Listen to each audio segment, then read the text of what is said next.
Captain ആയതോടുകൂടി നന്ദനയുടെ പെരുമാറ്റത്തിൽ നല്ല മാറ്റം വന്നു. ആരോടും ഒരു റെസ്പെക്റ്റും കാണിക്കാതെ എല്ലാവരോടും ഒരു പുച്ഛഭാവത്തോടു കൂടിയാണ് നന്ദന പെരുമാറുന്നത്. എല്ലാവരെയും വഴക്കു പറഞ്ഞും ശകാരിച്ചുമാണ് പലതും ചെയ്യിക്കുന്നത്. ഇതിനിടയിൽ ജിൻഡോനെ അപമാനിച്ചിരിക്കുകയാണ് നന്ദന.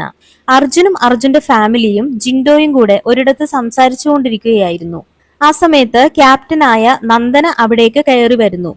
എന്നിട്ട് ജിൻഡോനെ വിളിക്കുന്നു. ആ സമയത്ത് ജിൻഡോ പറയുന്നുണ്ട് 2 മിനിറ്റ് ഞാൻ ഇപ്പോൾ തന്നെ വരാമെന്ന്. അപ്പോൾ നന്ദന പോകാതെ അവിടെ തന്നെ നിൽക്കുന്നു. ജിൻഡോ ചേട്ടൻ എന്തോ അവിടെ എടുത്തു വെച്ചിട്ടുണ്ട്, അത് മാറ്റണമെന്നാണ് നന്ദന പറയുന്നത്. അപ്പോൾ ജിൻഡോ വീണ്ടും വരാമെന്ന് പറയുമ്പോൾ അത് സമ്മതിക്കാതെ ജിൻഡോയെ അവിടെ നിന്ന് എണീപ്പിച്ചു കൊണ്ടുപോവുകയാണ് നന്ദന.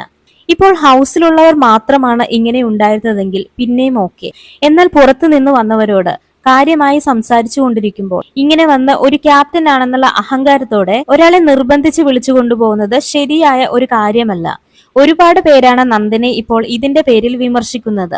എന്തായാലും നമുക്ക് നന്ദനയുടെ ആ ഒരു തുടക്കം ഒന്ന് നോക്കാം. നന്ദന ബിഗ് ബോസിൽ വന്ന സമയത്ത് ജാസ്മിനെ നിലം പരിശാക്കും എന്ന് പറഞ്ഞാണ് കയറിയത്. അതുകൊണ്ട് തന്നെ തുടക്കത്തിൽ നന്ദനക്ക് നല്ല പ്രേക്ഷക സപ്പോർട്ടും ലഭിച്ചിരുന്നു. എന്നാൽ ഇപ്പോൾ ഒരുപാട് പേർ നന്ദനയെ വെറുക്കുന്നുണ്ട്. നന്ദനയുടെ ആ ഒരു സംസാര രീതിയും പെരുമാറ്റവും പലർക്കും ഇഷ്ടപ്പെടുന്നില്ല. കാര്യങ്ങൾ തുറന്നു പറയുന്ന രീതിയൊക്കെ വളരെ നല്ലത് തന്നെയാണ്. എന്നാലും നമ്മൾ ഒരാളോട് സംസാരിക്കുമ്പോൾ ഒരു റെസ്പെക്ട് ഒക്കെ കൊടുക്കണ്ടേ?